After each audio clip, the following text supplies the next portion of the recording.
A new Fox News poll shows the issues Americans care most about are inflation and crime in this country, topics that Democrats have been ignoring generally in favor of voting rights and changing the filibuster rules in the United States Senate.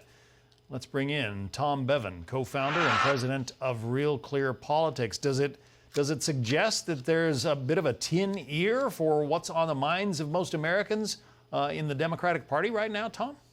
It certainly does. And this is part of, look, I think the problem for the Democrats is with the failure of Build Back Better, the centerpiece of Biden's domestic legislative agenda, the Democrats were looking for Plan B. And they thought that by shifting to voting rights and by focusing on January 6th, that they would be able to energize their base. The problem with that is that, number one, they didn't have the votes. They knew they didn't have the votes going in, so it was destined to fail. But the other problem is that with the language that the president used in Atlanta was so over the top and so divisive that while they may have energized some hardcore party activists, what they did was, it looks like, alienate independents and moderates. And that is a recipe for failure. Yeah. Let's put up on the screen, if we can, the results of this poll that show that Americans are extremely or very concerned about inflation and higher prices. 85% of Americans say that those are among their top concerns right now. Higher U.S. crime rates, 81%. Political divisions, 78%. I mean, they want us to get along. Democrats and Republicans, everybody on Capitol Hill. Then you get coronavirus pandemic and the North Korea missile tests. The Russia-Ukraine situation is down there at 62%, and the Biden administration is also spending a lot of time talking about that right now. Again, misguided priorities, or would it be a different matter if there actually were a Russian invasion of Ukraine?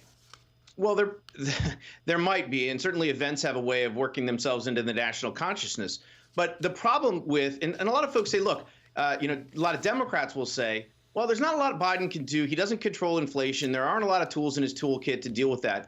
And that may be true, but the problem is a perception problem, right? The American people perceive it as an urgent threat, and the Biden administration is not responding with that same sense of urgency. Yes, Biden has mentioned inflation. Yes, he mentioned it at his press conference earlier last week, lamenting the fact that folks are facing higher gas prices and food prices.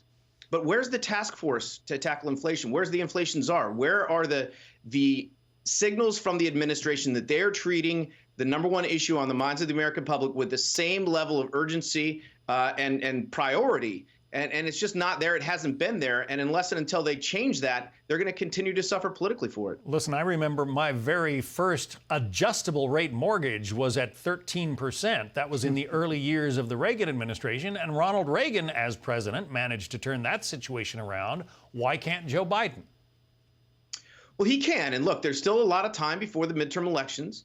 And so, it's possible that they will be able to, if the virus sort of works its way through and there's a return to normalcy there, and if inflation comes down, Biden could see a bounce in his approval rating. He's at 41.2% in our latest RealClearPolitics average, which is at near his all-time low. So he has a long way to go to get back to where he needs to be for Democrats to have at least a fighting chance of saving their majorities, their slim majorities in the House and the Senate. But again, if inflation stays high and the administration continues to not treat it with the urgency, that is a recipe for political disaster as well. Yeah. There is the job approval rating of the current president in your RealClearPolitics. And again, this is an average of some of the top polls. 41.2% approval. Not very good numbers at the end of 1 year in office. And then in the latest Fox News poll, if the election were held today, 36% of Americans say they would vote to re-elect Joe Biden. 60% say they would vote for somebody else. Those are also terrible numbers, Tom. Yeah, look, it's been grim for the Biden administration for the last few months. I mean, there's been a flood of polls around his first anniversary, and there's hardly a silver lining to be found. There was another poll that showed just 28% of folks want him to run for re-election, including 48% of Democrats. So a majority of Democrats don't even want him to run for re-election. So, look, I think the Biden administration needs to change their tactics, their strategy, their messaging. But based on what we saw at the press conference last week, it doesn't appear that that's going to be the case. And so I think they're going to continue to struggle. And again, if Biden doesn't improve his standing, it's going to be a bad night for them in November in the House and the Senate. The one bright spot I see, Vice President Harris' approval rating is up to 43%. It was at 40% in December in our Fox News poll. Tom Bevan, good to have you on, Tom. Thank you. Thanks, John. Hey, Sean Hannity here. Hey, click here to subscribe to Fox News YouTube page and catch our hottest interviews and most compelling analysis. You will not get it anywhere else.